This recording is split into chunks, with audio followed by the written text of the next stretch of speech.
kepada Allah dengan keberkatan Ayatul Kursi. Sebelum itu, kita lihat dahulu bagaimana besarnya kursi itu. Kalau dalam peristiwa Isra' dan Mi'raj, untuk kita ringkaskan, bermula daripada Al-Masjidil Haram di bumi Makkah. Kemudian berhenti dekat Taibah, Madinah, di Madian, Mesir, Jabal di Madian dekat negeri Nabi Shu'aib, Jabal Tursaina dekat Mesir, Baitul Laham tempat kelahiran Nabi Isa alaihi salam, barulah sampai ke Bait Al-Muqaddas ataupun Baitul Maqdis. Perjalanan tanpa henti daripada Makkah pergi ke Palestin itu 1 bulan naik unta, dan baliknya pun 1 bulan juga. Tapi dalam peristiwa Isra' berhenti di 5 tempat ini. Jadi inilah namanya Isra', naik menggunakan burak. Kemudian diikat burak di situ, barulah naik perjalanan langit. Ini namanya Isra', ini namanya Mi'raj.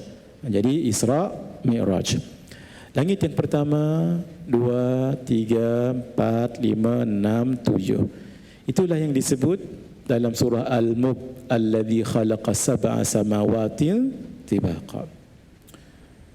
Kemudian barulah di atas langit yang ke-7 itu ada Sidratul Muntaha. Di sinilah kata Al-Imam Ibrahim Al-Bajuri dalam kitabnya Tuhfatul Murid, syarah kepada kitab Jawharatut Tauhid, juga Syekh Muhammad Omar Nawawi Al-Bintani, pendapat paling tahqiq di situ sahaja sampai ke Sidratul Muntaha. Tapi pendapat jumhur dan masyhur naik lagi ke atas mustawa, naik lagi paling tinggi namanya Arash. Peristiwa ini yang naik itu, ini namanya Mi'raj. Jadi Isra' dan Mi'raj. Langit yang pertama, Nabi berjumpa dengan Nabi Adam alaihi salam. Langit yang kedua, Nabi Isa dengan Nabi Yahya alaihi salam. Langit yang ketiga, berjumpa Nabi Yusuf alaihi salam. Yang keempat, Nabi Idris alaihi salam. Yang kelima, Nabi Harun alaihi salam. Yang keenam, Nabi Musa alaihi salam. Yang ketujuh, Nabi Ibrahim alaihi salam. Saya buat ini nampak simple, tetapi jauhnya itu. Langit yang pertama jauh, nak pergi langit yang kedua. Disebut oleh Al-Imam Ibn Khuzaimah dalam kitabnya At-Tauhid. Disebut oleh Al-Imam Al-Baihaqi dalam kitabnya Al-Asma' was-Sifat. Demikian Al-Imam Jalaluddin As-Suyuti. Langit pertama nak pergi langit yang kedua, perjalanannya 500 tahun perjalanan. Jauhnya tu 500 tahun perjalanan. Begitulah 2 ke 3, 3 ke 4, 4 ke 5, 5 ke 6 sampai ke 7. Bermaksud langit yang pertama nak sampai ke langit yang ke-7 itu memakan masa 3000 berapa tahun? 7 darab dengan 5, 3500 tahun. Itu jarak antara langit, belum tebal lagi, tebal lain. Ni jarak ini jarak ni 500. Belum tebal lagi. Tebal disebut oleh Al-Imam Al-Alusi dalam kitabnya Ruhul Ma'ani. Disebut oleh Al-Imam Syekh Mula Ali Qari dalam kitabnya Mirqat Al-Mafatih, syarah kepada Mishkah Al-Masabih. Langit yang pertama itu, ni langit dunia namanya As-Sama'ud Dunia nombor 1 tu. Tebalnya, kalau diambil bumi yang kita duduk sekarang, letak di situ, bumi itu akan jadi kecil, kahalqatin fi falah, seperti cebisan besi di tengah padang pasir. Besarnya langit pertama tu. Boleh bayangkan ya. Langit yang kedua itu besarnya. Langit yang kedua, langit besarnya macam mana? Langit pertama dah besar dah. Letak di langit yang kedua, langit yang pertama itu hanyalah sebesar cincin tengah padang pasir. Langit yang ketiga lagi besar. Langit yang kedua tu besar dah. Letak langit yang ketiga seperti besarnya hanyalah sebesar cincin tengah padang pasir. Jadi langit paling besar langit yang ke-7. Cuba bayangkan. Jaraknya tadi sudah 350 tahun. Tebalnya pun sudah berapa? besarnya kursi Allah, sehingga disebut wasi'a kursiyuhu, luasnya. Nah, luas. Luas maksudnya apa? Luas maksudnya jarak campur dengan tebal. Tu luas lah tu. Wasi'a kursiyuhu, luasnya kursi Allah, as-samawat wal ard. 7 petala langit tadi tu, besar sangat-sangat. Dan bumi. Itu besarnya kursi Allah itu. Satu makhluk namanya kursi. Dikatakan kursi itu berada di mustawa, wallahu alam, kita tak pasti. Tapi nak tunjuknya besarnya kursi Allah itu. Makhluknya nama kursi, bukan kerusi, kursi. Macam mana makhluknya, wallahu alam bisawab. Tapi nak tunjuk wasi'a kursiyuhus samawati wal ard, besar luasnya kursi itu yang dijadikan Allah itu 7 petala langit ini dan campur dengan bumi, wala yauduhu hifdhuhuma, dan tidak letih Allah menjaga keduanya. Menjaga apa? Menjaga langit-langit dan bumi. Karena itu cara untuk kita bermunajat, kata beliau, untuk kita mohon doa di hajat dimakbulkan oleh Allah ketika membaca ayatul kursi, eloklah kita baca 9 waqaf. Allahu la ilaha illa huwal hayyul qayyum la ta'khudhuhu sinatun wa la nawm lahu ma fis samawati wa ma fil ard man dhal ladzi yashfa'u 'indahu illa bi idnihi ya'lamu ma bayna aydihim wa ma khalfahum wa la yuhituna bi syai'in min ilmihi illa bima syaa. Ketika sampai ayat yang ke-9, tawajuh. Apa dia? Datangkan makna dan bayangkan apa yang kita syarahkan tadi. Wasi'a kursiyuhus samawati wal ard, luasnya kursi Allah itu as-samawati wal ard, ni sebesar-besar ini, sangat besar ini, wala yauduhu hifdhuhuma, tidak letih Allah menjaganya. Situ kita masuk niat. Ya Allah, kalau makhlukmu yang sebesar langit, 7 petala langit itu, kursi itu besarnya, juga dengan bumi, itu tak ada apa, Engkau menjaganya tidak letih, apa sangat hajat kami ini. Situ masuk situ. Apa hajat kita pun, masuknya dekat situ. Kalaulah Engkau tidak letih menjaga 7 petala langit dengan bumi yang sebesar-besar itu, apa sangat hajat kami ini. Di situ letak hajat kita. Barulah wala ya'udhu hifdhuhuma wa huwal aliyyul azim. Boleh? Jadi cara munajatnya baca 9 waqaf ataupun 10, lebih elok 9, kita ikut waqaf dalam Al-Quran. Ketika sampai wasi'a kursiyuhus samawati wal ard, bayangkan ini, seluas-luas sebesar-besar itu, wala ya'udhuhu hifdhuhuma, tidaklah letih untuknya, untuk Allah menjaga keduanya. Situ letakkan niat. Ya Allah, kalau sebesar-besar makhluk itu tidak letih Engkau untuk menjaganya, apa sangat permintaan kami ini. Masuk di situ. Apa niat kita, baru ditutup. Wala ya'udhuhu hifdhuhuma wa huwal aliyyul azim. Saya ijazahkan amalan ini untuk semua, seperti mana guru kami Syekh Ahmad Fahmi Zamzam Al-Banjari An-Nadawi Al-Maliki mengijazahkan pada kami, tapi kaifiatnya cara macam tadi. Tuan-tuan sebut, kami terima. Bila masanya, bila ketika berhajat, ini hajat yang besar-besar, kaifiat dia begitu. Jadi baca dengan 9 waqaf dan berhenti pada setiap 9 tadi tu. Ketika sampai wasi'a kursiyuhus samawati wal ard, kalau perlu pejam mata, biar nampak, biar merasai kebesaran makhluk-makhluk Allah ini. Saya buat dalam bentuk satu slide je ni, tapi besarnya ya Allah. Itu supaya bagi nampak. Bila kita baca surah ayatul kursi lepas ni, jangan baca sebarangan. Ini besar, manfaatnya besar. Nanti ada masa tertentu kita akan cerita lebih panjang. Ini sekadar untuk kita bagi ijazah saja. Ajastukum. Tuan-tuan sebut kamil dan ijazah. Baik, tadi saya pernah sebut, saya nak cerita sedikit tentang Baitul Maqdis. supaya kita faham apa yang berlaku situasi sekarang. Tapi saya bukan nak cerita apa yang berlaku sekarang, tapi biar kita rasa sensitif apa yang dikatakan sebagai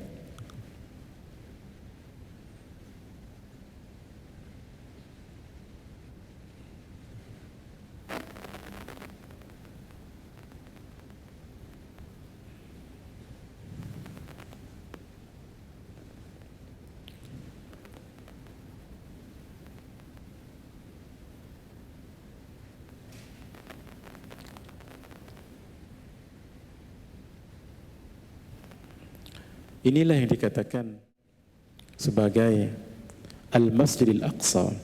Tapi Al-Masjidil Aqsa bukan yang berwarna kuning tu. Inilah yang namanya kompleks. Kompleks ni namanya Al-Masjidil Aqsa. Kompleks tu namanya Al-Masjidil Aqsa. Al-Aqsa itu maksudnya yang paling jauh.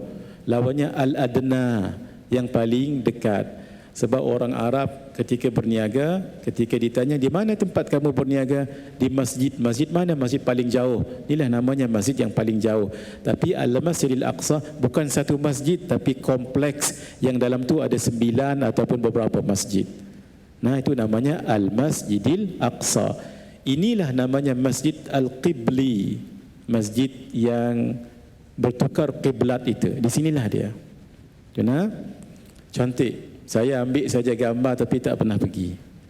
Dah ada niat nak pergi, tapi yang berlaku sekarang ini, ma qadarallah. Ini Masjid Qibli sebab dulu menjadi kiblat pertama orang Islam. Kita mesti ada rasa sensitif menjaga ini. Masjid ini namanya Masjid Dome of the Rock. Nama masjid ini. Ini namanya. Kemudian ada satu lagi masjid betul-betul dekat tembok rintihan dia. Tembok rintihan depa lah, depa kata tu namanya Masjid Al-Buraq. Masjid yang Nabi ikat buraq, dekat situlah dia. Nah, ini namanya Masjidul Buraq. Tunjuk saja ya, saya tak berani nak cerita panjang-panjang sebab tak pernah pergi. Siapa yang pernah pergi ni, reflect balik perjalanan ke tempat yang mulia ini. Dia katanya masjid tu bawah tanah. Kena masuk ikut tangga ni. Ada kenal tak? Inilah masjidnya, Masjid Al-Buraq. Masjid ini dalam bentuk pelbagai gambar nah. Masjid Al-Buraq. Kenapa dikatakan masjid ini Masjid Al-Buraq? Sebab ada satu tempat dikatakan wallahu alam qil. Ini riwayat ini secara verbally, mulut ke mulut. Dikatakan tempat buraq itu diikat masih ada lagi. Inilah tempat dia. Tempat diikat buraq tadi itu. Ini namanya Syekh Haslam. Syekh Haslam kata ingat saya seorang ulama muda yang sangat banyak dan menghabiskan masanya untuk memperkenalkan kita tentang athar-athar baginda Rasulullah sallallahu alaihi wasallam. Ini dikatakan wallahu alam. Besi itu saya tak pastilah, tapi dikatakan tempat diikat buraq di sinilah. Ini tempat ikat buraq tu. Jadi masjidnya dekat sini. Ada lagi masjid itu namanya Masjid Marwani. Masjid ni tapi dekat bawah. Kalau Masjid Al-Qibli itu penuh, maka mereka akan solat di Masjid Marwani ini. Tapi di bawah tu. Ini tempat orang solat juga. Baik, inilah dia lebih kurang untuk kita tahu yang dikatakan Al-Masjidi Al-Aqsa. Dia sebenarnya kompleks, bukan nama sebiji masjid tu. Jadi supaya kita dapat tahu paling kurang. Boleh kita sambung baca kitab sampai pukul 6.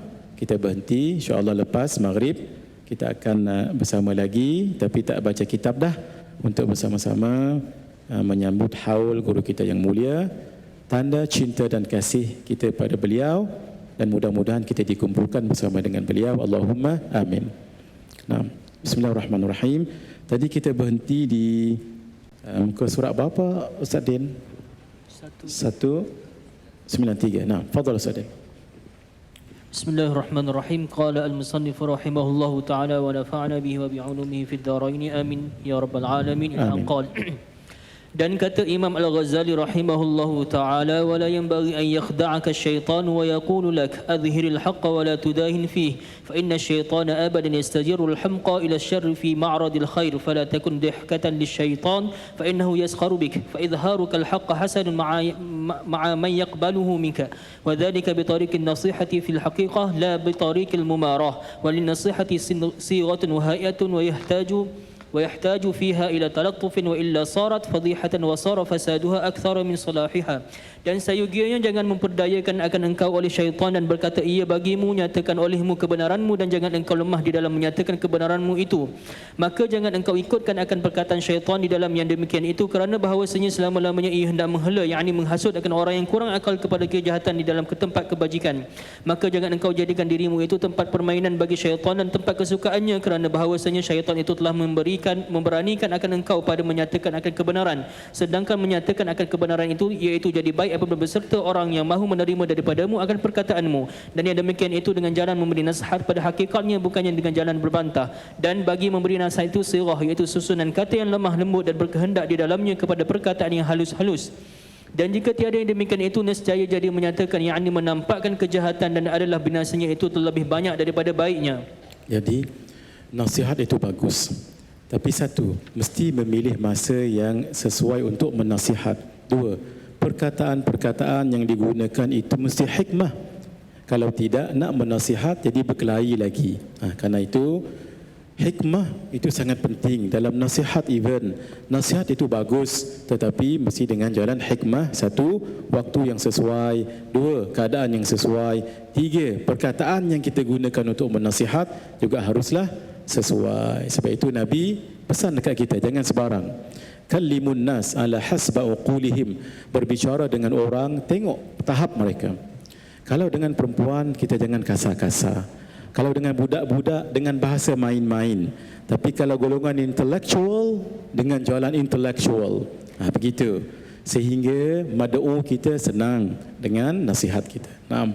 Dan kata Imam Al-Ghazali rahimahullahu ta'ala, wa man khalata mutafaqqihata hadha al-'asr ghalaba 'ala tab'ihi al-mira'u wal-jidal wa 'asara 'alayhi as-sumtu wa idh alqa 'alayhim 'ulama'u as-su'i anna dhalika huwa al-fadl wa anna al-qudrata 'ala al-muhajjati wal-mujadalati wal-munaqashah huwa alladhi yatamaddahu bihi fafirru minhum firaraka min al-asad. Barang siapa bercampur akan orang yang baru belajar ilmu fiqh pada masa ini, nescaya ghalib, yakni kebiasaan ke atas tabi'annya itu berbantah-bantah pada bicara masalah ilmu dan mencela akan perkataan orang, dan susah atasnya diam kerana telah menjatuhkan, menghukumkan kepadanya oleh orang alim yang jahat itu bahawa yang demikian itu iaitu jadi kelebihan dan kemegahan, dan bahawa kuasa atas mendirikan dalil dan kuasa atas membentahi akan perkataan orang dan kuasa atas menjawab perkataan orang itu yang dapat kepujian dengan dia, maka hendaklah engkau lari daripada mereka itu seperti lari daripada harimau. Sebab tu ada orang ini kena insaf. Bab fiqh ini jangan sebarang. Kalau saya berbicara dalam majlis ilmu sebegini, contohnya dalam satu perkara, secara ilmiah, kita ambil pendapat ini, dan kita sebut mana pendapat kuat, mana yang marjuh, mana yang rajih dan sebagainya. Tidak mengapa. Sebab ini namanya kolokium.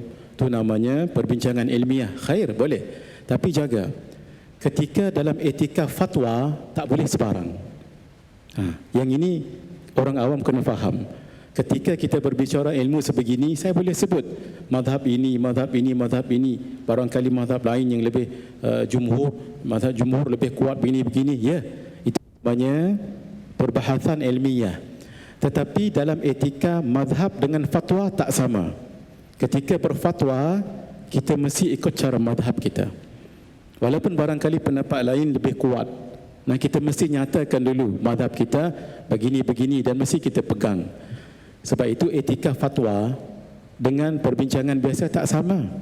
Sebab itu orang-orang yang faham bab fiqh, yang faham malakah fiqhiyah, tidak sebarang dalam bab ini, dalam menghukum. Sebab itu ada etika al-ifta' wal-istifta'. Ketika berfatwa dan memohon fatwa, Itu satu subjek tu dipelajari itu. Bukan senang untuk minta fatwa dan bukan senang untuk berfatwa. Walaupun pendapat ini mungkin kuat, tapi pendapat madhab mesti diungguli dahulu. Karena itu kena insaf. Setiap istilah di dalam madhab, contohnya mu'tamad, itu bukan main-main itu. Karena itu insaf, kita kena bagi orang yang ahli berbicara tentangnya. Antara kitab yang harus dikhatam untuk menjadi seorang mufti, antaranya banyak kitab lain. Kitab Al-Luma' fi Usulul Fiqh. Kitab Usul Fiqh namanya Al-Luma'. Ada di kalangan para masyayikh, kitab Al-Luma' sampai lumat kitab Al-Luma' pun tak berani nak fatwa. Sebab bukan senang fatwa. Kalau ada 3 qadhi, qadhiyani finnar. 2 orang qadhi masuk neraka. Takut tersilap. Sebab itu bab hukum jangan sebarang. Kerana hukum itu sangat detail. Quran, hadis bukan boleh terus keluar hukum, tidak boleh. Sebab yang namanya hukum, dia ada proses. Quran, hadis dan lain-lain, ijma', qiyas, al-adillah syar'iyyah, itu tak jadi hukum lagi. Itu baru jadi bahan mentah untuk diambil hukum daripadanya, istinbat. Kena masuk kilang, namanya kilang hukum. Kilang hukum inilah namanya usulul fiqh. Dalam kilang hukum ada qawaid fiqhiyah, ada mesin-mesinnya. Mesin-mesinnya itulah namanya qawaid fiqhiyah. Tidak boleh sebarang orang untuk menggerakkan ataupun buka, jalankan mesin itu. Mesti orang yang expert dan berpengalaman. Mereka lah fuqaha. Fuqaha yang sudah sampai ke tahap malakah fiqhiyah. Itu. Kemudian mesin itu berjalan semua sekali, dalam prosesnya mengambil, barulah keluar produk. Produk tu namanya hukum. Apakah hukumnya wajib, apakah sunat, apakah harus, apakah makruh, apakah haram. Itu bukan sebarang. Karena itu sealim-alim Al-Imam Ibn Hajar Al-Asqalani, Raisul Muhaddithin, beliau itu bermadhab Syafi'i. Hatta Al-Imam Al-Bukhari disebut oleh Al-Imam Tajuddin As-Subki dalam kitabnya At-Tabaqat Asy-Syafi'iyyah Al-Kubra, beliau itu bermadhab Asy-Syafi'i, walaupun ada yang mengatakan tidak. Sebab apa?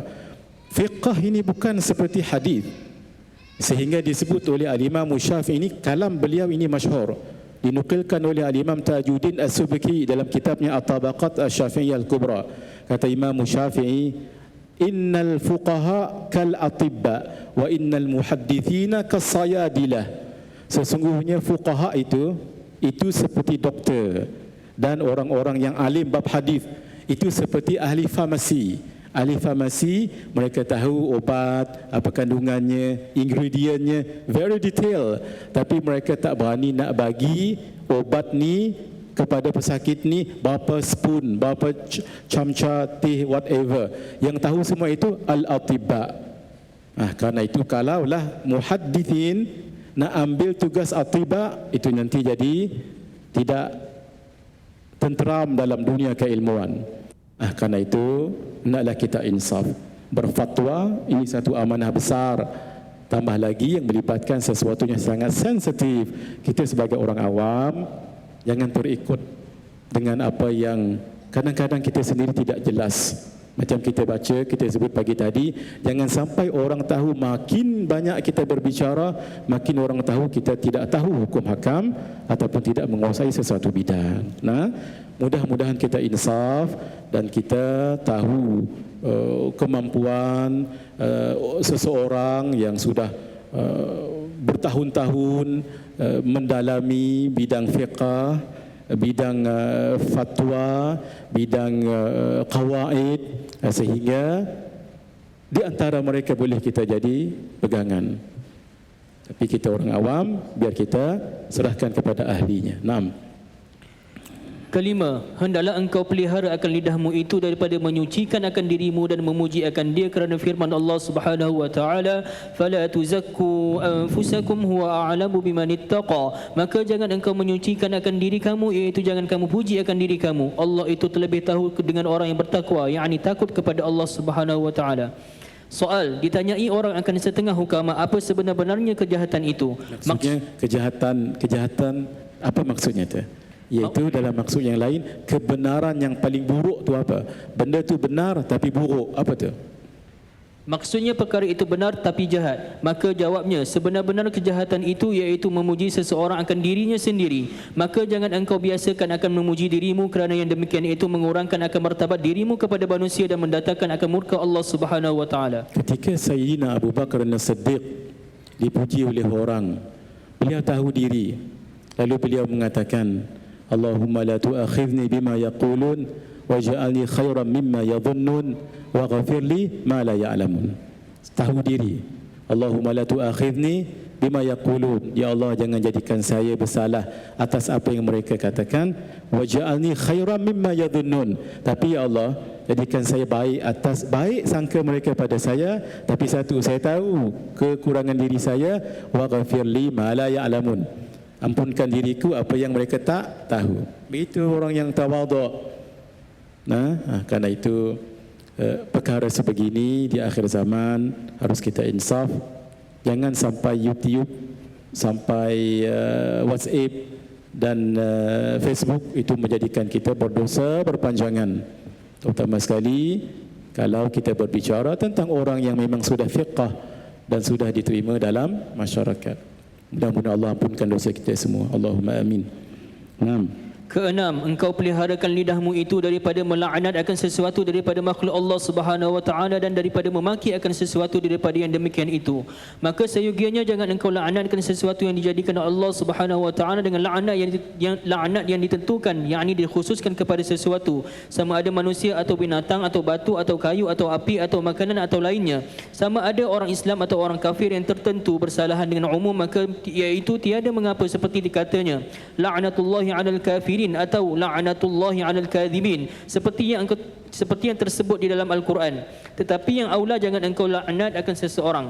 Kata Imam Al-Ghazali rahimahullahu ta'ala, وَلَا تَقْطَعْ بِشَهَادَتِكَ عَلَى أَحَدٍ مِنْ أَهْلِ الْقِبْلَةِ بِشِرْكٍ أَوْ كُفْرٍ أَوْ نِفَاقٍ فَإِنَّ الْمُطَّلِعَ عَلَى السَّرَائِرِ هُوَ اللَّهُ تَعَالَى فَلَا تَدْخُلْ بَيْنَ الْعِبَادِ وَبَيْنَ اللَّهِ تَعَالَى. Dan jangan engkau putuskan dengan saksimu atas seorang daripada ahli kiblat, iaitu orang yang pada zahirnya Islam, iaitu jangan engkau hukumkan akan seorang yang demikian itu dengan syirik atau kafir atau munafik.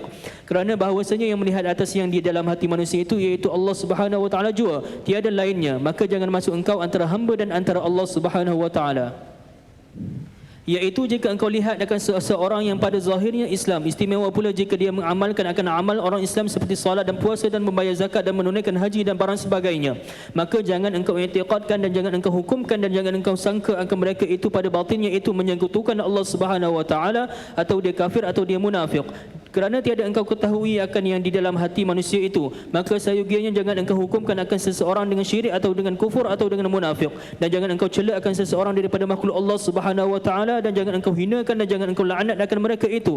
Tetapi seyogianya engkau muliakan akan segala hamba Allah Subhanahu wa taala itu, dan jangan engkau cela akan segala makhluk Allah Subhanahu wa taala. Dan jika sesuatu yang lain daripada manusia sekalipun, dan dari kerana inilah sesungguhnya adalah Nabi sallallahu alaihi wasallam tiada pernah mencela akan makanan, dan adalah Nabi sallallahu alaihi wasallam jika dia ingin akan makanan itu maka dimakannya, dan jika dia tiada ingin akan dia makan maka dia ditinggalkannya akan dia dengan tiada dicelanya akan dia. Baginda pernah sekali ada sekumpulan Yahudi datang jumpa Nabi di luar daripada rumah. Assalamualaikum, Assalamualaikum, racun untuk kamu. Ketika itu Nabi ada di rumah dan Ummina Sayyidatina Aisyah pun ada di rumah. Marah Sayyidatina Aisyah, itu biasa je. Sebab suaminya dikatakan racun ke atas kamu. Kita salam tu salam sejahtera, peace be upon you. Assalamualaikum. Ini assalamualaikum. Tuan-tuan jaga-jaga sikit kalau tulis salam tu salam, takut nanti hilang sam, racun pula orang tu. Mereka nak menghinakan Nabi. Assalamualaikum. Marah Sayyidatina Aisyah. Lalu beliau jawab, Assalamualaikum wal la'nah, dan racun untuk kamu juga, dan laknat, ada plus satu lagi. Nabi, ya Aisyah, mahlan, ya Aisyah, perlahan. Allah suka untuk kita tenang-tenang dan tidak suka untuk gopoh dan berkata keji sebegitu. Ya Rasulullah, ala tasma' qawlahum, Tuan tak dengar mereka mencerca Tuan begitu? Sami'tu, saya dengar. Bal radattu, bahkan saya sudah jawab pun, kata Nabi. Tapi baginda jawab dengan penuh adab, seperti yang Ustaz Din baca tadi, tak cela pun. Nabi jawab tapi tak sebut cela. Apa? Assalamualaikum. Nabi jawab waalaikum, same goes to you. Tapi Nabi tak sebut pun sam. Tapi sama tak maksudnya? Assalamualaikum, waalaikum. Racun ke atas kamu, sama ke atas kamu, sama dah. Nabi dalam keadaan begitu pun tak sebut assam. Itu masya-Allah. Itu luar biasa baginda Rasulullah sallallahu alaihi wasallam. Naam. Dan kata Imam Al-Ghazali rahimahullahu ta'ala, wa'alam annaka yawmal qiyamati la yuqalu lak lima lam tal'an fulana wa lima sakatta anhu bal lima lam tal'an iblisa tula umurika wa lam tushaghil lisanaka bi dhikrihi wa lam tus'al anhu wa lam tutalab minhi bihi yawmal qiyamah. وإذا لعنت أحد من خلق الله تعالى طولبت به وسئلت عنه ولا تذمن شيئا مما خلق الله تعالى. Ketahui olehmu bahawasanya engkau pada hari kiamat tiada dikata bagimu betapa tiada engkau laknat akan si fulan, dan tiada dikata bagimu betapa engkau diam daripadanya. Bahkan jika tiada engkau laknat akan iblis umur hidupmu dan tiada bimbang lidahmu dengan menyebut akan dia, nescaya tiada ditanya akan engkau daripadanya, dan tiada dituntut akan engkau dengan dia pada hari kiamat. Dan apabila engkau telah laknat akan seseorang daripada makhluk Allah Subhanahu wa taala, nescaya dituntut akan engkau akan dia, dan ditanya akan engkau daripadanya pada hari kiamat. Dan jangan engkau cela akan sesuatu daripada barang yang telah dijadikan oleh Allah Subhanahu wa taala. Nanti di hari kiamat kita tak ditanya pun, kenapa kamu tak mencela iblis? Gitu. Kenapa kamu tak mencela si fulan? Tak tanya pun. Malah yang ditanya, kenapa kamu mencela? Itu. Jadi kerana itu tidak rugi kalau tidak mencela. Ini akhlak baginda Rasulullah sallallahu alaihi wasallam. Ketika di Taif, baginda, kita dah cerita hari itu, tak mencela pun orang Taif, tapi Allahumma ghafir liqaumi fa innahum la ya'lamun. Ya Allah, ampunkan kaumku sebab mereka tidak tahu. Malaikat gunung datang. Lau syi'ta an utbiqa alaihimul akhshabain ya Muhammad, saya diperintahkan Allah untuk buat apa yang Tuhan suruh. Lau syi'ta an utbiqa alaihimul akhshabain, kalau Tuhan mau saya angkat dua gunung besar ini, hempap di kepala orang Taif, la fa'alt, pasti aku akan buat. Nabi kata la, jangan. Inni uridu ay yakhrujallah min aslabihim man yatawalla hadzal amr wa ma yaqulu la ilaha illallah. Tu Nabi, jangan. Tak apalah kalau Allah depa tak mau terima, tak apa. Siapa tahu anak cucu cicit mereka nanti menerima. Tuan-tuan, dapat tak kita ziarah Taif sekarang? Dapat. Kenapa? Sebab ada Taif. Kalaulah Nabi kata ya boleh ya, ada lagi tak Taif sekarang ni? Hilang Taif di atas muka bumi Saudi sekarang ini. Tapi Masya Allah, itu juga disebut oleh Habibna Habib Omar Ibn Muhammad Ibn Hafidh, disebut juga oleh Sayyid Muhammad Ibn Alawi Ibn Abbas Al-Maliki. Pendakwah kena ada satu azimat. Apa? Kalau benar, walaupun dicerca, dikata, dikomen, di-react, whatever, kalau memang benar, jangan takut. Sebab Imam Syafi'i yang lebih hebat daripada kita pun pernah dicerca. Ada orang kata Tuan mengutuk begini, begitu. Betulkah? Tabayyun dulu. In ja'akum ya ayyuhalladzina amanu in ja'akum fasiqun binaba'in fatabayyanu. Wahai orang yang beriman, di ketika datang orang fasik pada kamu, tabayyun dulu. Betulkah? Ya betul. Sungguh dia kata saya, ya benar. Imam Syafi'i senyum saja. Qad qila anna Allah dhu waladin wa anna khairal khalqi qad kahana ma salima Allah min bariyatihi wa la nabiyyun huda kaifa ana. Allah dikatakan punya anak, Nabi dikatakan seorang bomoh. Allah tidak selamat daripada lidah hambanya, demikian Nabi yang mulia saya lebih lagi. Jadi pendakwah yang benar diuji begitu, sabar. Di-react orang, sabar.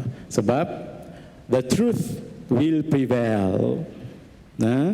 Nanti kebenaran akan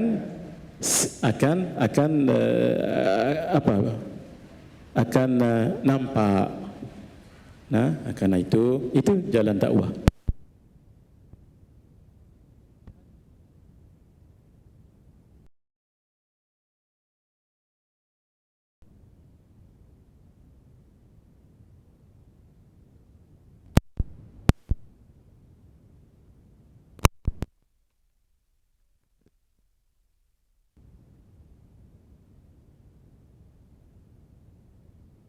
Yaumul qiyamah, bahawa seseorang yang dizalimi oleh orang lain sesungguhnya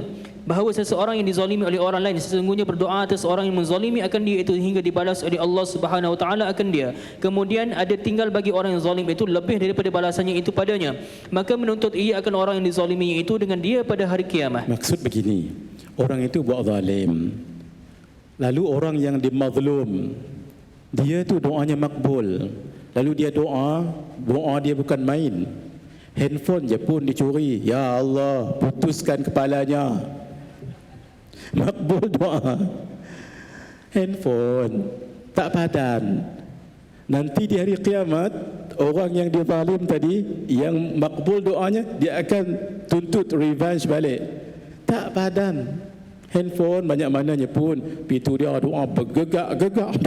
Nah, kerana itu jaga-jaga. Satu, jangan doa melampau ataupun melebihi. Yang kedua, jangan zalim kat orang. Nah, ada satu amalan insya-Allah bagus untuk kita amalkan, supaya orang jangan zalim kat kita. Ketika dia berlaku zalim, antara amalan ulama, wa makaru wa makarallah wallahu khairul makirin. 33 kali setiap lepas solat subuh, Zuhur, Asar, Maghrib, Isyak. 33 kali. Ketika orang itu remang-remang, belum clear cut dia zalim, bacalah begitu 33 kali. Tapi ketika memang jelas kezaliman itu berlaku, mungkin orang itu dah menerima rasa sakit ke apa ke, teraniaya, kata ulama dibaca 313. Dalam keadaan biasa tadi 33 setiap solat. Niat semoga Allah jaga, selamatkan daripada kezaliman. Kalau dizalimi pun biar Allah jaga supaya dia yang kena, dia yang merasa. Nah, itu amalan. Kalau siapa yang nak beramal, ya silakan kita ijazahkan. Tapi kalau perlu tak payah pun tak apa. Sebab takut nanti yang kita buat ini nanti kena kat dia, kita pula menyesal. Kenapa? Kita ingat biasa-biasa aja. Sebab dua orang zalim ini masya-Allah tidak ada hijab. Sebab itu Nabi sebut unsur akhaka zaliman wa mazluma. Bantu kawan kamu yang zalim dengan yang dizalimi. Ya Rasulullah, yang dizalimi kami tahulah nak bantu, tapi yang menzalimi bantu dia, jangan dia zalim. Sebab kalau orang yang kena zalim berdoa, itu luar biasa. Sebab itu di Makkah itu, di Kaabah, ada satu tempat memang katanya siapa orang yang kena zalim berdoa di situ, itu luar biasa tu tempatnya tu. Tapi tak boleh bagi tahu sekarang. Dah tak payah kita nak sebab biarlah kita serah pada Allah dan baca yang tadi, wa makaru wa makarallah wallahu khairul makirin. Ke-8, engkau peliharakan lidahmu itu daripada al-mizah, artinya bergurau-gurau, dan daripada as-sukhriyah, artinya bersenda-senda, dan daripada al-istihza bin nas, artinya menghinakan akan manusia dengan mempermainkan akan dia. Maka semua yang demikian itu ditegahkan oleh syarak, melainkan sedikit juga, maka iaitu tidak mengapa, kerana sabda Nabi SAW, la tumari akhaka wa la tumazihu, jangan engkau berbantah-bantah akan seseorang daripada saudaramu, dan jangan engkau bergurau-gurau akan dia. Bermaksud berlebih-lebihan. Berbantah-bantah itu lumrah dalam beberapa ketika. Bergurau pun begitu juga, tapi jangan tajawazan haddihi, lebih sampai melupakan takut pada Allah, meninggalkan kewajipan, itu yang tak boleh. Dalam Islam memang begitu. Kaedahnya ma tajawazan haddihi inqalaba ila diddihi. Sesuatu yang lebih daripada hadnya, maka hukum sebaliknya. Fadal.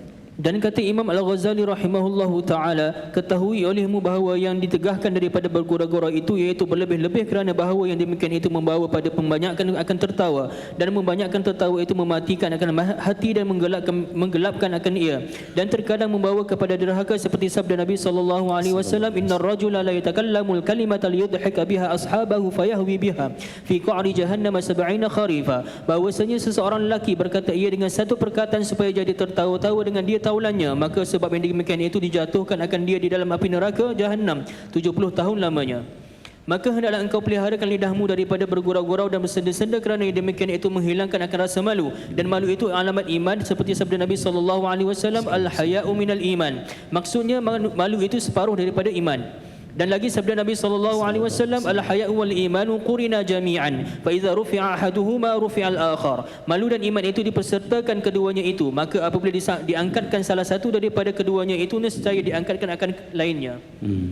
Iaitu malu dan iman bersama-sama keduanya itu. Maka jika hilang malu itu, maka hilang iman itu, dan jika ada malu itu, maka iman itu pun ada. Dan diambil daripada hadis ini bahawasanya orang yang tiada malu itu iaitu tiada baginya iman, iaitu tiada sempurna baginya iman. Itu sebenarnya tiada sempurna baginya iman. Iman tu ada tapi tidak sempurna. Fa idza lam tastahi fa'al ma syi't. Kalau kamu dah hilang rasa malu, kamu buatlah apa saja. Sebab itu kalau orang tak ada malu, dia akan buat apa saja, yang penting dia masyhur. Dan lagi bergurau-gurau dan bersenda-senda itu menghilangkan akan haibah, yakni rasa gerun daripada hati manusia, dan membawa kepada meliarkan akan hati manusia, dan lagi menyakiti akan hati manusia. Dan lagi bergurau-gurau dan bersenda-senda itu membawa kepada perkelahian dan berpukul-pukulan dan bersakit-sakitan di dalam hati. Dan kata Imam Al-Ghazali rahimahullahu ta'ala, fala tumazih ahadan wa in mazahaka ghairuka fala tujibhum wa a'rid anhum hatta yakhudu fi hadithin ghairih wa kun minal ladhina idza marru bil lagwi marru kirama.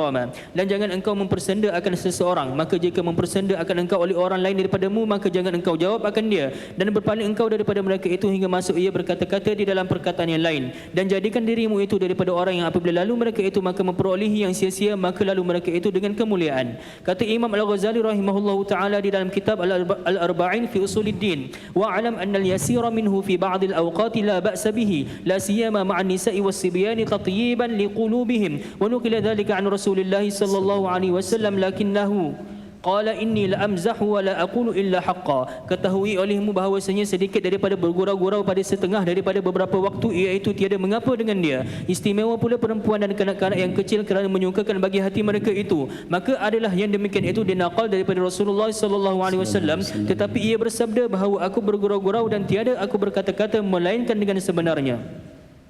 Maka adalah pada suatu masa bahawasanya Nabi SAW bersabda bagi perempuan yang tua, iaitu mentua Nabi SAW, demikian katanya, la tadkhulul jannata ajuz, lalu tiada masuk ke dalam syurga orang tua. Lalu menangis dia, maka sabda Nabi SAW baginya, sesungguhnya kerana di dalam syurga itu tiada orang tua melainkan semuanya menjadi muda, kira-kira umur 30 tahun. Maka dia tertawa. Jadi dia nenek tua, mak kepada Ummu Salamah, ya Rasulullah, ud'ullaha liyal jannah, doalah pada Allah untuk saya masuk syurga. Nabi kata, la tadkhulul jannata ajuz, orang tua tak masuk syurga. Teriak dia.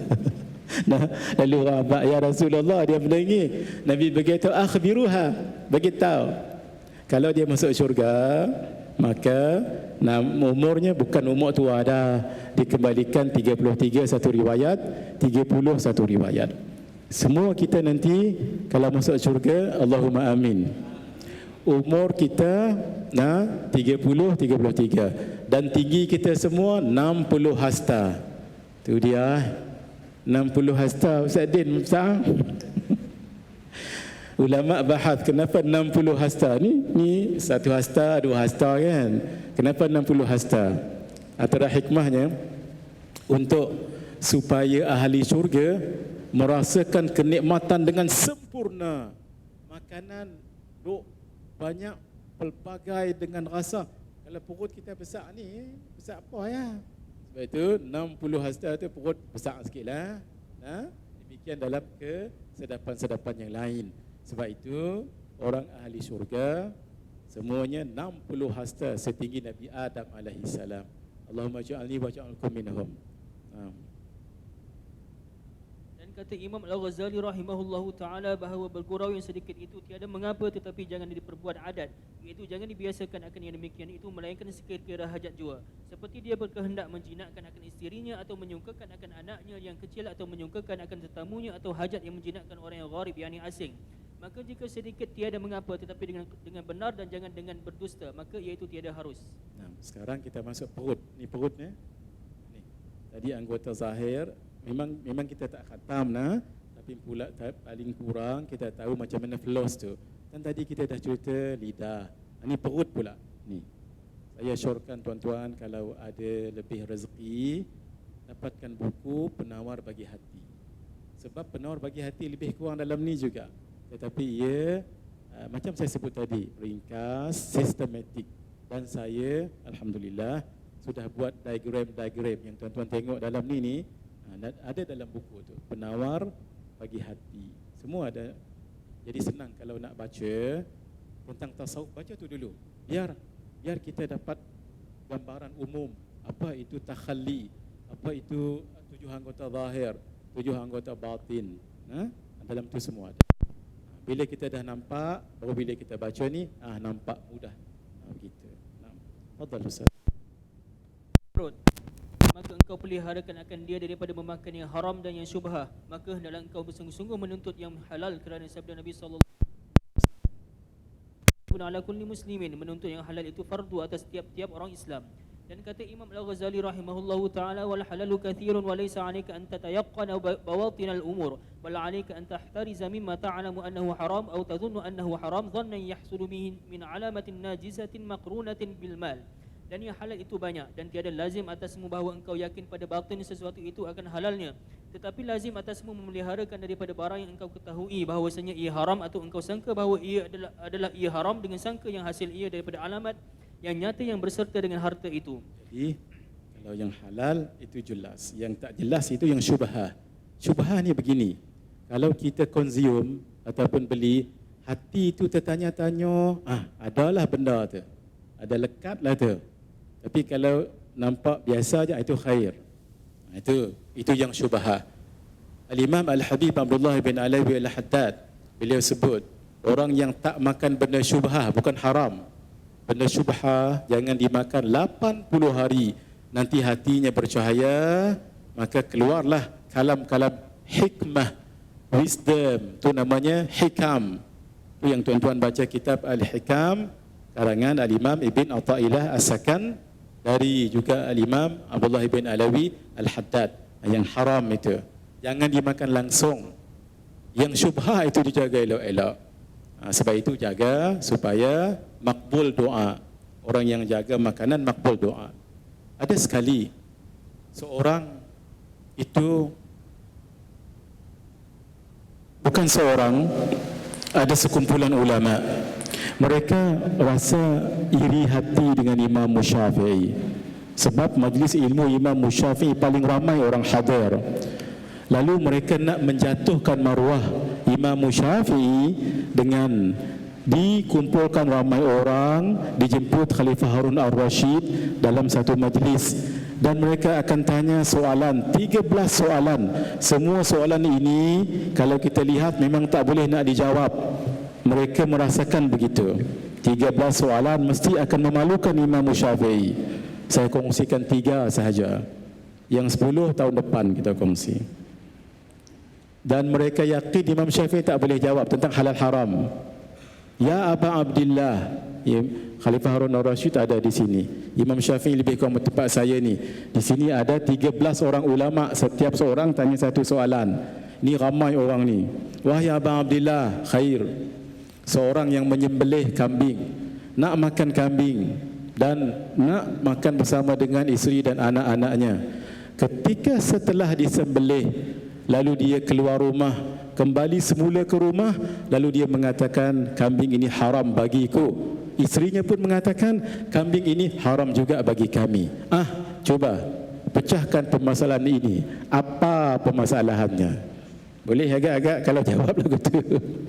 Kalau orang tanya, apa hukum kita dalam keadaan hadas untuk sujud syukur? Bolehkah? Bolehlah kita jawab. Ini soalan main lagu ni, main akal ni.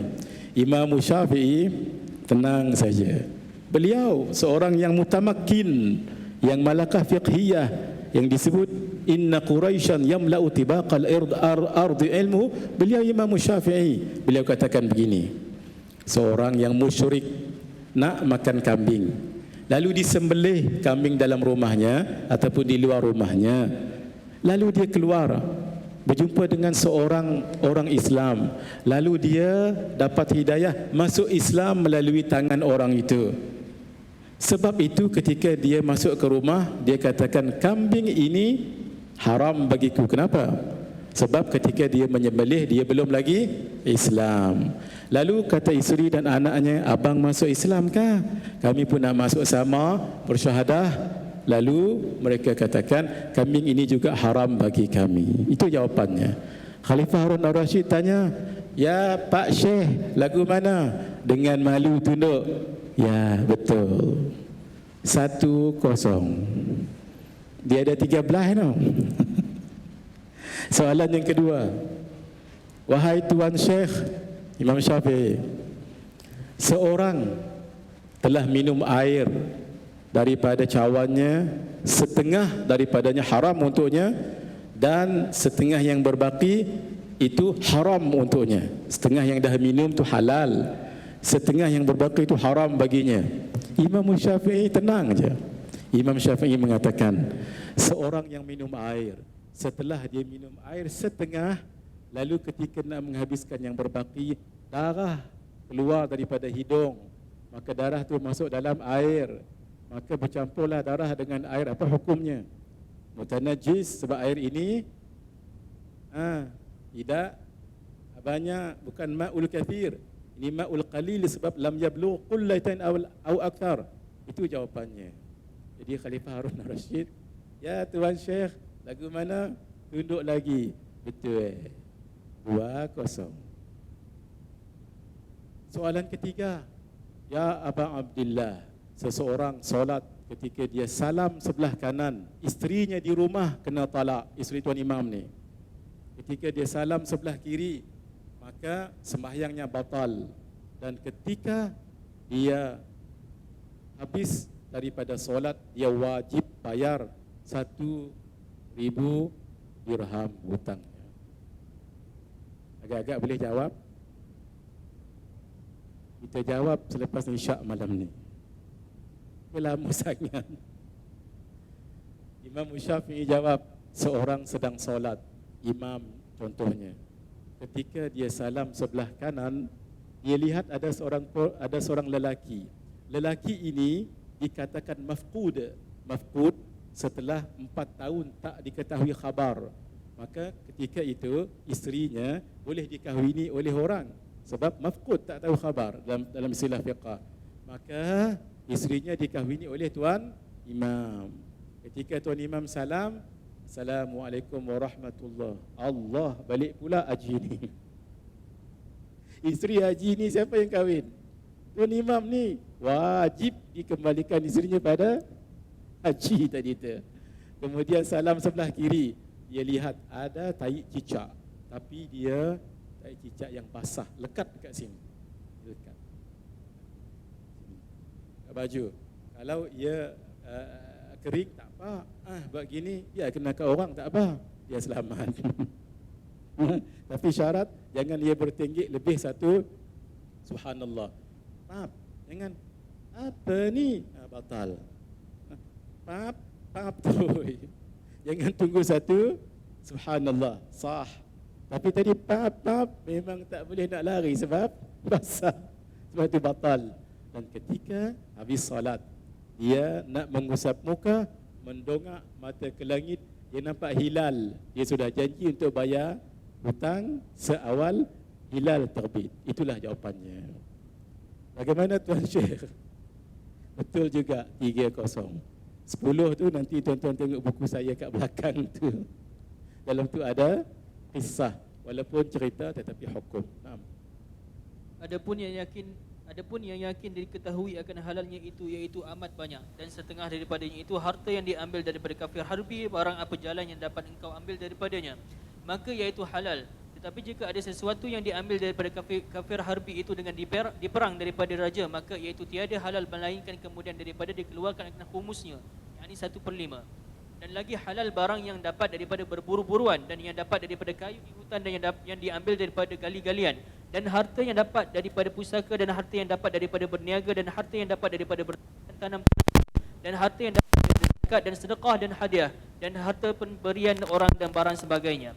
Adapun yang yakin diketahui akan haramnya itu, maka iaitu seperti daging babi dan anjing dan sekalian binatang yang haram dan bangkai, dan harta yang didapati daripada mencuri dan merampas dan barang sebagainya, dan harta riba dan arak dan harga dan barang sebagainya.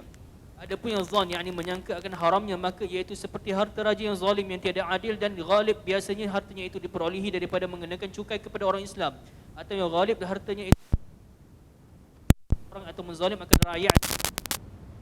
Kesalahan jika diperolehi hartanya itu daripada usaha yang halal seperti berniaga dengan syaratnya, atau daripada bertani dan barang sebagainya, maka iaitu halal. Masalah, berkata Imam Al-Ghazali rahimahullahu ta'ala di dalam Minhajul Abidin, jika ditanya orang akan engkau apa hukumnya harta pemberian raja-raja pada zaman ini, maka jawab olehmu bahawasanya bersalahan ulama pada pemberian raja-raja itu. Kata setengah ulama, tiap-tiap yang tiada yakin akan haramnya, maka iaitu harus mengambil akan dia jika ada dia fakir. Dan kata setengah ulama, tiada halal mengambil yang demikian itu melainkan jika yakin akan halalnya, sama ada dia fakir atau kaya, kerana ghalib harta raja-raja pada zaman ini haram, dan yang halal pada tangan mereka itu sangat sedikit. Dan kata setengah ulama bahawa pemberian raja-raja itu halal bagi orang kaya dan orang fakir apabila tiada yakin haramnya, dan hanya sahaja dosanya itu atas orang yang memberi pula. Dan pendapat yang akhir ini dimu'tamadkan oleh Syekh kita Al-Alim Al-Allama Al-Amil bi'ilmihi Maulana Syekh Muhammad bin Sulaiman Al-Qurdi Al-Madani, mufti di Madinatul Munawwarah.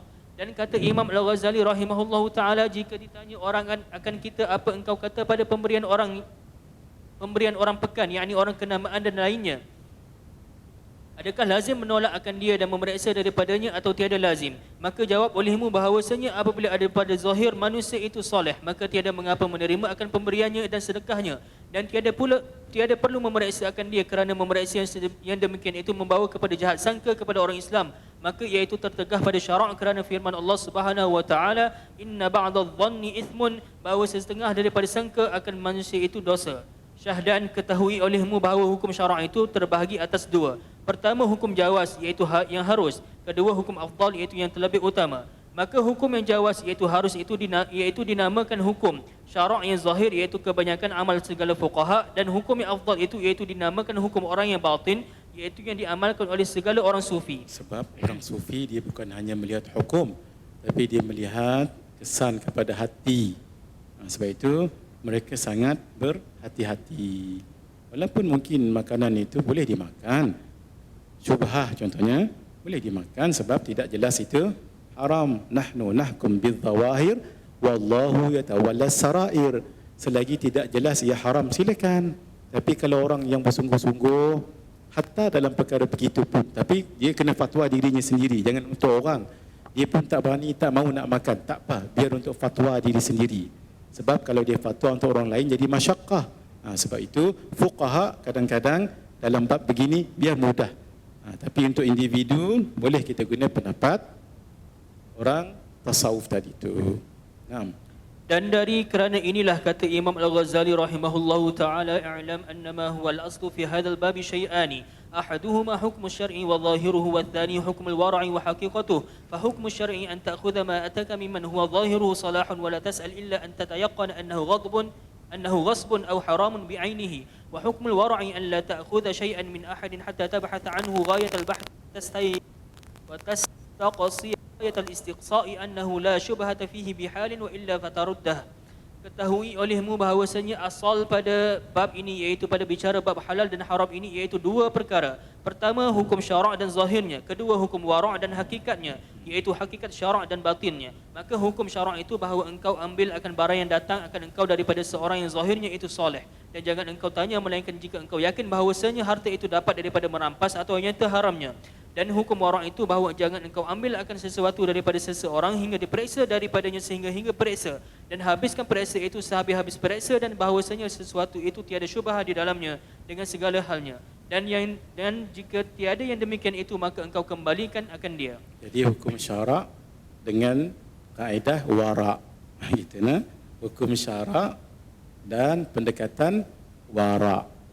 Kalau wara' taklah, sebab ihtiyat, hati-hati, takut termasuk dalam yang haram. Tapi kalau yang syarak selagi tidak haram, ya silakan saja. Kita pun letakkan diri kita jugalah, tapi jangan sampai masyaqqah. Naam. Dan hasil daripada masalah ini seperti yang disebutkan oleh Imam Al-Ghazali rahimahullahu taala di dalam kitab Al-Arba'in fi Usuluddin, bahawa wajib atas orang yang wara' itu memeriksa akan sesuatu yang didatangkan akan dia oleh orang yang mereka itu hingga nyata akan halalnya. Maka jika tiada nyata akan halalnya, maka engkau tolakkan akan dia, iaitu jangan engkau ambil akan pemberian mereka itu. Tetapi yang demikian itu jika tiada membawa kepada menyakitkan akan hati mereka itu. Dan jika membawa kepada menyakitkan akan hati mereka itu, maka iaitu tiada harus engkau periksa, kerana menyakitkan akan hati seorang itu haram. Dan demikian lagi, kerana menyakitkan akan hati seseorang itu haram. Dan demikian lagi jika engkau tanyakan kepada orang yang lain daripada mereka itu, maka jika didengar oleh mereka itu nescaya jadi bertambah sakit hati pula mereka, maka yang demikian itu haram pula. Dan demikian lagi jika engkau tolakkan akan pemberian mereka itu dengan tiada engkau periksa akan dia, nescaya akan jadi sakit hati mereka itu, atau membawa kepada liar hati mereka itu, maka yang demikian itu haram pula. Maka tiada jalan pada menolakkan yang demikian itu melainkan dengan lemah lembut. Maka jika tiada dapat engkau tolakkan akan yang demikian itu melainkan dengan menyakiti mereka itu, maka jangan engkau tolakkan akan pemberian mereka itu, dan lazim engkau akan mereka itu, dan lazim engkau ambil akan pemberian mereka itu, serta halal engkau makan akan pemberian mereka itu, kerana menyukakan hati orang muslim itu dan memeliharakan akan kesakitan mereka itu terlebih baik bagi orang yang wara' itu daripada meninggalkan akan mengambil yang demikian itu. Adapun tengok, ini detail berapa kali mereka itu tu. Yang kedua ni perbahasan ni, Masya Allah, sampai begitu sekali ni. Imam Al-Ghazali kalau bab hukum, Masya Allah, kalau bab wara' pun begitu. Cuma nanti akhirnya lagu mana. Jadi jangan sampai masyaqqah diri sendiri, tapi nak tunjuk Islam itu sampai ke tahap itu tu. Masya Allah. Sebab itu mereka doanya makbul, permintaan mereka itu apa yang dimakan dalam perut masing-masing. Boleh kita dalam 5 minit lagi? Paling lambat pun 6:15 ya. adapun harta yang syubhah, maka iaitu yang syak akan halalnya dan haramnya, iaitu tiada yakin akan halalnya dan tiada yakin akan haramnya, seperti sabda Nabi sallallahu alaihi wasallam, al halalu bayyinun wal haramu bayyin wa bainahuma umurun mushtabihatun la ya'lamuhunna katsirun minan nas. فمن اتقى الشبهات فقد استبرأ لدينه وعرضه ومن وقع في الشبهات وقع في الحرام كالراعي يرعى حول الحمى يوشك أن يقع فيه. Yang halal itu nyata dan yang haram itu nyata, dan antara keduanya itu beberapa perkara yang syubhah yang tiada mengetahui akan dia itu oleh kebanyakan daripada manusia. Maka barang siapa memelihara dirinya daripada syubhah itu, maka sesungguhnya lepaslah ia bagi agama dan dirinya daripada jatuh kepada haram. Dan barang siapa jatuh di dalam syubhah itu, nescaya jatuh ia di dalam haram, seperti orang yang mengembala akan binatang pada keliling hutan yang ditegahkan oleh raja, maka iaitu hampir jatuh kepadanya. Iaitu jikalau tiada sungguh-sungguh memeliharakan akan binatangnya itu, nescaya memakan binatangnya itu akan rumput yang di dalam hutan yang ditegahkan oleh raja-raja itu, dan dengan itu jadi sebab binasanya. Binasanya kerana raja tak bagi makan kawasan dia. Itu maksudnya berjaga-jaga. Naam. Dan kata Imam Al-Ghazali rahimahullahu taala di dalam kitab Al-Arba'in fi Usuluddin, ketahui olehmu bahawasanya manusia itu pada hakmu 6 perkara. Pertama, tiada engkau ketahui akan hal orang itu adakah soleh atau fasik, maka harus memakan harta pemberian mereka itu, dan tiada wajib menjauhi akan dia. Tetapi bagi orang yang wara' itu sunat menjauhkan akan dia itu. Itu pun jika tiada membawa kepada menyakitkan hati mereka itu. Maka jika kau jauh akan yang demikian itu, nescaya jadi sakit hati mereka itu atau jadi liar hati mereka itu. Maka yang demikian itu tiada sunat bagi orang yang wara' menjauh akan dia. Bahkan terkadang lazim pula perlu menerima akan dia, kerana menyukakan akan hati manusia itu terlebih afdal pada orang yang wara' itu daripada menjauhi akan yang demikian itu. Jadi menyukakan orang itu lebih baik daripada wara' menjauhinya.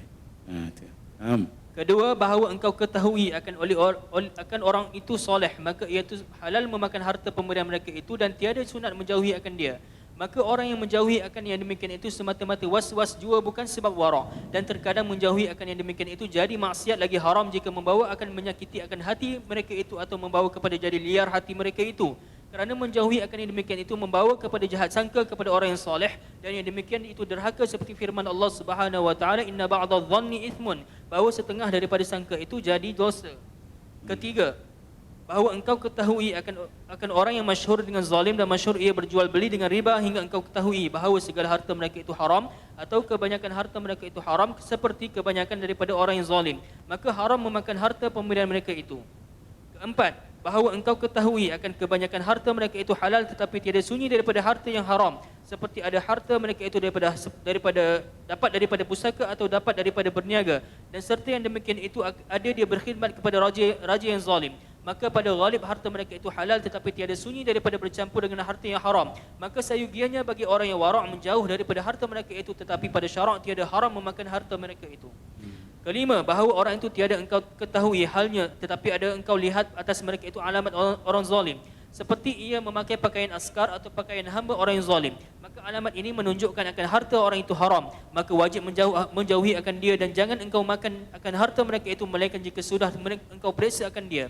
Maka jika engkau dapat pada harta mereka itu akan alamat yang menunjukkan akan halalnya, maka harus engkau makan harta mereka itu. Jadi orang yang memakai pakaian askar, jangan pula kita buruk sangka sekarang. Itu sesuai dengan zaman itu.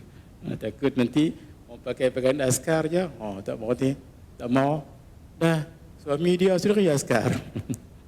Jadi kerana itu dalam konteks zaman itu. Jadi zaman ini kita tidak boleh generalize, tetapi kita juga berjaga-jaga. Keenam, bahawa engkau lihat pada orang itu akan alamat yang membawa kepada fasik, bukan alamat zalim, seperti yang dia melihat akan perempuan yang helat, yakni ajnabiyah, atau ada dia kebanyakan memaki orang, atau dia memakai emas atau kain sutera, atau dia meninggalkan solat. Semuanya ini alamat fasik, bukan alamat zalim. Dan alamat zalim itu seperti mencuri dan berjudi dan menyabung ayam dan merampas dan menganiayai akan harta orang dan barang sebagainya. Maka tilik olehmu akan orang itu. Maka jika engkau ketahui akan hartanya itu dapat daripada berniaga, atau dapat daripada pusaka, atau dapat daripada bertani, atau barang sebagainya daripada usaha yang halal, maka harta mereka itu halal, tiada haram memakan daripada harta mereka itu. Dan demikian lagi jikalau tiada engkau ketahui akan hal mereka itu, maka iaitu halal seperti yang dikatakan oleh Imam Al-Ghazali rahimahullahu ta'ala, wa in kana amruhu majhula indaka fahadha fihi nadharun lianna alamat al-fisqi ad'afu dilalatan min alamat al-zulmi walakin al-azharu indi annahu la yahrumu maluhu lianna ظاهر يد الإسلام يدل على الملك دلالة أظهر من دلالة هذه العلامة على التحريم. Maka jika tiada engkau ketahui akan harta mereka itu dapat daripada usaha yang haramkah atau daripada usaha yang halalkah, maka masalah ini di dalamnya ada nazar, yakni perlu diperiksa, kerana alamat fasik itu terlebih dhaif daripada alamat zalim pada menunjukkan atas haram harta mereka itu. Tetapi yang zahir pada sisiku bahawasanya harta mereka itu tiada haram, kerana zahir tangan orang Islam itu menunjukkan atas milik yang halal, iaitu terlebih zahir daripada alamat yang menunjukkan atas haramnya. Kenapa Imam Al-Ghazali cerita bab ni? Daripada tadi tak habis-habis ni. Cerita makan harta orang. Pasal apa? Nampak macam simple. Tapi bukankah harta nanti akan masuk dalam perut? Kalau harta itu haram, ayyu lahmin nabata min haramin fannaru aula bihi.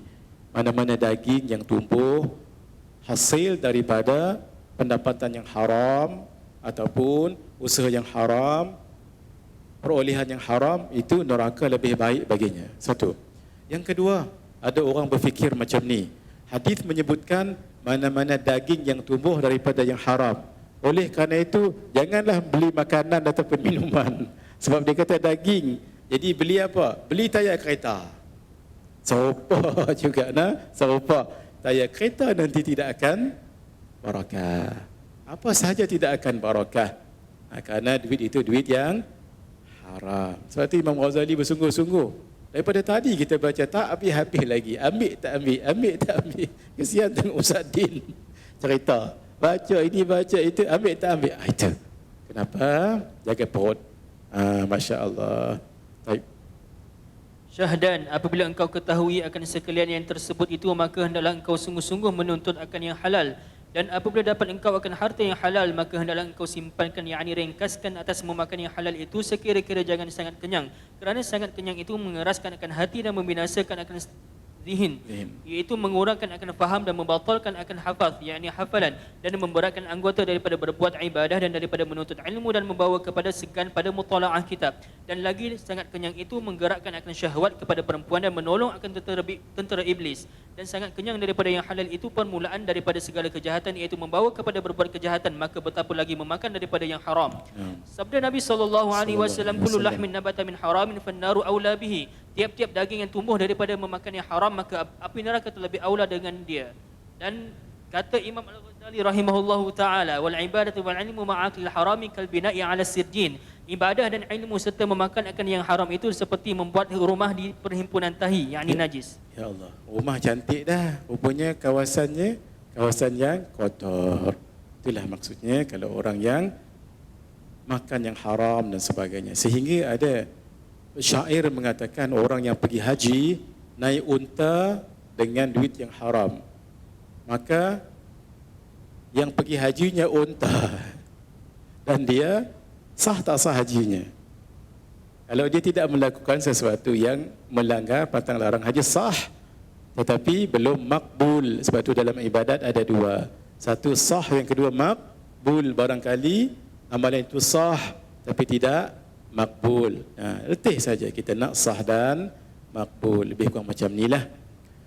Siapa yang nak jadi AJK Masjid Kota Damansara sebab ada kekosongan, dia kena hantar borang sebelum pukul 6.15. Ni tinggal 2 minit lagi ni.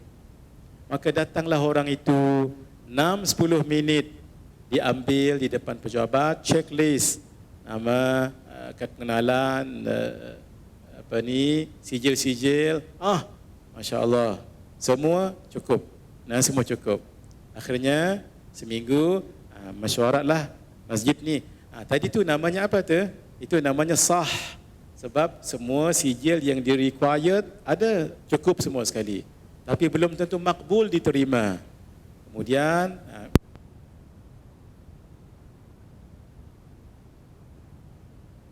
tiba-tiba ada satu surat perakuan polis. Orang ini telah mengambil duit surau mana tak tahu, sebanyak 20,000. Apa dah nak terima dah tadi tu? Lah sah, tapi we are sorry, your application is rejected. Tak diterima. Maksudnya sah diambil tapi tidak makbul. Itu maksudnya. Jadi ibadah kita jangan sekadar sah tapi makbul. Kita tutupkan dengan yang terakhir ya, iaitu menjaga faraj kemaluan. Fadal. Menjaga faraj, kemaluan. Adapun faraj, maka engkau peliharakan akan dia daripada tiap-tiap yang diharamkan oleh dia, oleh Allah Subhanahu wa taala. Dan jadikan dirimu seperti yang dikata oleh Allah Subhanahu wa taala dalam Al-Quran dengan firman-Nya, walladzina hum li furujihim hafizun illa ala azwajihim aw ma malakat aymanuhum fa innahum ghairu malumin. Dan mereka itu yang memeliharakan akan faraj mereka melainkan atas isteri mereka itu atau gundik mereka itu, maka sesungguhnya mereka itu tiada dicela oleh syarak. Syahdan, dan engkau tiada kuasa memelihara akan faraj itu melainkan dengan memeliharakan 4 perkara. Ini penting. Sebab ini asbab untuk kita jaga. Pertama, memeliharakan mata daripada melihat akan perempuan yang hilat ajnabiyah. Kata Imam Al-Ghazali rahimallahu taala dalam Ihya Ulumuddin, man lam yahfaz aynahu lam yahfaz dzakarahu, wa man lam yaqdir ala ghaddi basarihi lam yaqdir ala hifdhi dinihi, wa zina al-aini min kaba'iril saghairi al-muaddi ila zina al-farji. Barang siapa tiada memeliharakan dia akan matanya, nescaya tiada dapat ia memelihara zakarnya. Siapa tiada kuasa atas memejamkan akan matanya, nescaya tiada kuasa dia atas memelihara akan agamanya. Mata itu iaitu daripada sebesar-besar dosa kecil yang membawa kepada zina faraj. Kedua, memeliharakan akan hati daripada memikirkan akan perempuan yang hilat ajnabiyah.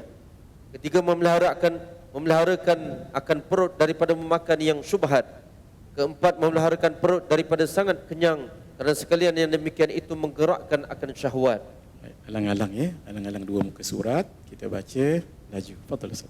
Menjaga tangan, adapun kedua-dua tangan maka engkau peliharakan daripada memalu akan orang Islam dan daripada mencapai harta yang haram, dan engkau peliharakan pula daripada menyakiti dengan kedua-dua tangan itu akan sesuatu daripada makhluk Allah Subhanahu wa taala, atau engkau khianat dengan kedua-duanya itu pada amanah orang atau kepada pertaruhan orang, dan engkau peliharakan pula kedua-dua tanganmu itu daripada menyurat akan sesuatu yang tidak harus menuturkan akan dia, kerana wajib memeliharakan akan qalam yakni pena tulisan itu daripada barang yang wajib memeliharakan akan lidah, kerana qalam itu satu lidah daripada dua lidah. Kalau zaman sekarang, inilah kita punya keyboard itu ataupun handphone tu, jaga-jaga.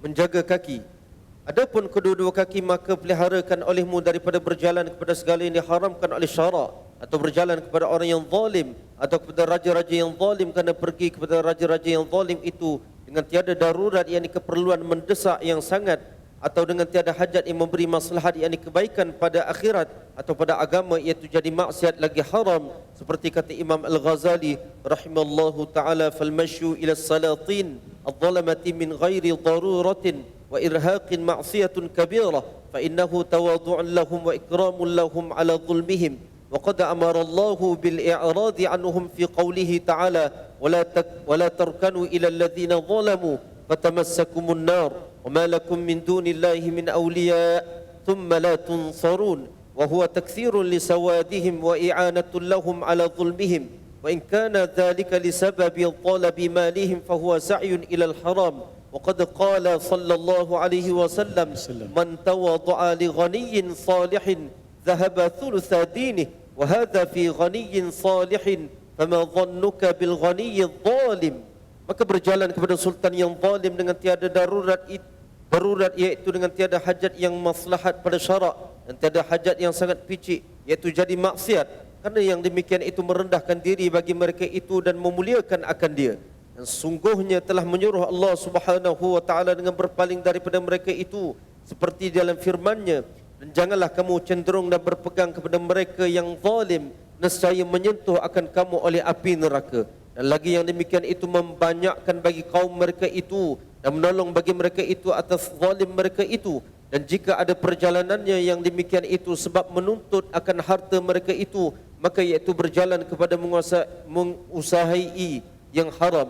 Dan sungguhnya telah bersabda Nabi sallallahu alaihi wasallam, barang siapa merendahkan dirinya bagi orang kaya yang soleh, nescaya hilang 2/3 agamanya. Ini pada orang yang kaya yang soleh, maka apalagi engkau sangka dengan orang yang kaya yang zalim. Wallahu ta'ala a'lam. Simpulan, dijaga semua 7 anggota zahir itu, jangan sampai berbuat syubhah, lebih-lebih lagi haram. Kalau berbuat, segera kembali kepada Allah. Penulis kitab Matan Ibn Abi Syuja', Allah kurniakan umur beliau itu umur muammar, umur yang lanjut usia, sampai boleh khidmat dekat Masjid Nabawi. Orang tanya, wahai Tuan Syekh sudah Syekh itu maksudnya Syekh yang tua, sudah berumur. Pak Syekh ni ada Syekh gelaran alim ilmu, satu lagi Syekh umur.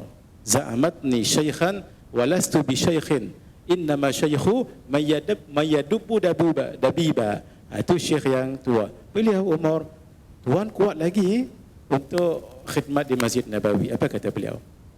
Jaga anggotamu ketika muda. Ketika muda ni lah, jangan buat maksiat, berbuat segera, mohon ampun, istighfar, taubat. Nanti Allah akan jaga anggotamu ketika tua. Karena itu kita berusaha, mudah-mudahan kita dapat jaga yang 7 zahir yang kita baca tadi. Mudah-mudahan pembacaan kita daripada pagi tadi dikira Allah sebagai satu usaha untuk kita khidmat pada agama dan sebagai tanda untuk kita mencintai para alim ulama dan juga kita cinta dengan majlis ilmu. Dan mudah-mudahan Allah Subhanahu wa taala memberikan keberkatan, rahmat kepada kita semua dalam majlis kita ini, diberikan kesenangan, diberikan jalan keluar pada permasalahan, diberikan kesihatan, mencintai ulama, dijauhkan daripada fitnah, ditambahkan ilmu dan kefahaman, dan dikurniakan husnul khatimah. Wa sallallahu ala sayyidina Muhammad wa ala alihi wa sahbihi ajma'in walhamdulillahi rabbil alamin. Bisirril Fatihah. A'udzubillah.